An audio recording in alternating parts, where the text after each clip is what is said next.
বন্ধুরা নমস্কার। তোমরা সব ভালো আছো? আমি ভালো আছি। এই দেখো নাইটি গুজে নিয়েছি। আচ্ছা, তোমরা সব ভালো আছো? আমি ভালো আছি।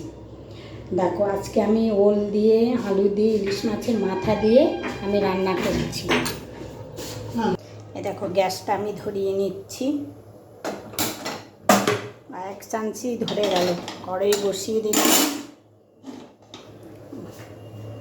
এবারে দেখো এই যে এই ইলিশ মাছের মাথা দিয়ে ওলের তরকারি করব, ওল দিয়ে আলু দিয়ে তরকারি করব।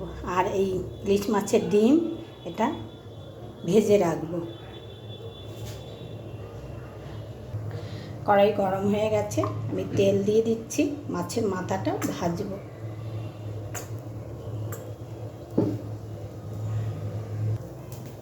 দেখো নুন হলুদ মাখিয়ে নিচ্ছি মাছের মাথাটায়।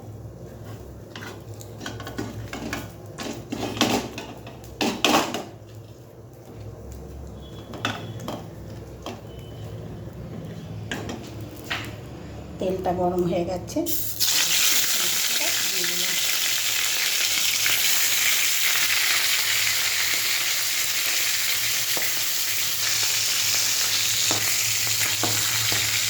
মাছের মাথা আমার ভাজা হয়ে গেছে। এবারে তুলে নেব।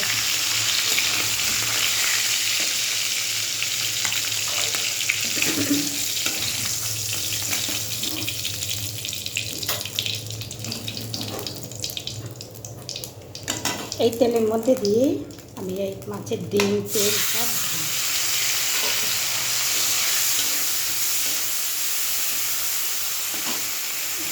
ইলিশ মাছের ডিমটা ভাজা হয়ে গেছে। আমি এবারে তেল দিয়ে দিচ্ছি। ওলের তরকারি বসাবো। তেলটা গরম হোক, জিরে দেবো, সাদা জিরে। তেল গরম হয়ে গেছে।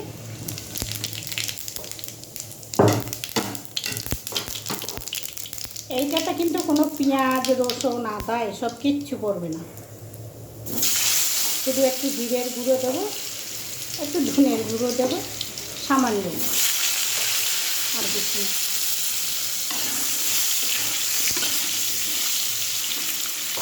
এবারে এইটা দিয়ে নিলাম।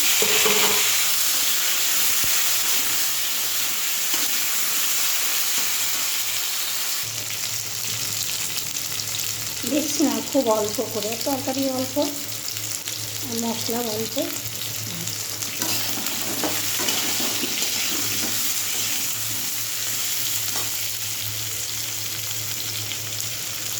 নুন আন্দাজ মতন,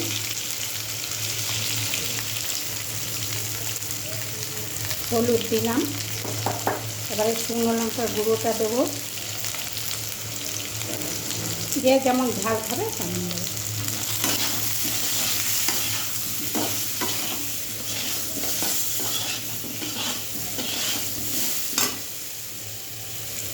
এবার আমি জলটা ঢেলে দিলাম।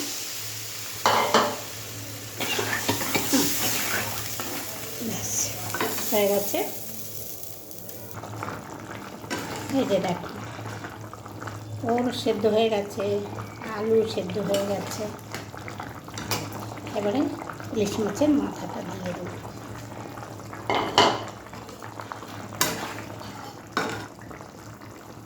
আর একটা কথা বন্ধুরা, তোমরা যদি মনে করো আমরা পেঁয়াজ দিয়ে খাবো, আদা রসুন পেঁয়াজ এসব দিয়ে খাবো, খেতে পারো। কিন্তু এইটাই বেশি, সব থেকে বেশি ভালো লাগে খেতে। জিরের গুঁড়ো ধনের গুঁড়ো দিয়ে এইটাই খেতে বেশি ভালো লাগে আদা রসুনের থেকে।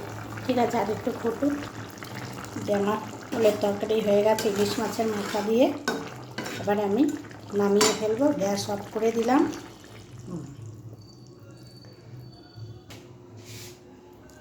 বন্ধুরা তোমাদের কেমন লাগলো ইলিশ মাছের মাথা দিয়ে ওলের তরকারি? ইলিশ মাছের মাথা দিয়ে ওলের তরকারি, মানে ওর মধ্যে একটা আলু দিয়েছি আমি। আলু দিয়ে ওল দিয়ে তরকারিটা কেমন লাগলো ইলিশ মাছের মাথা দিয়ে তোমরা কিন্তু অবশ্যই কমেন্ট করে আমাকে জানাবে। আর তোমরা কে কে খেয়েছো ইলিশ মাছের মাথা দিয়ে ওল দিয়ে সেটাও কমেন্ট করবে। আর আমার তরকারিটা কেমন হলো সেটাও তোমরা বলবে। আর একবার দেখিয়ে দিই। এই যে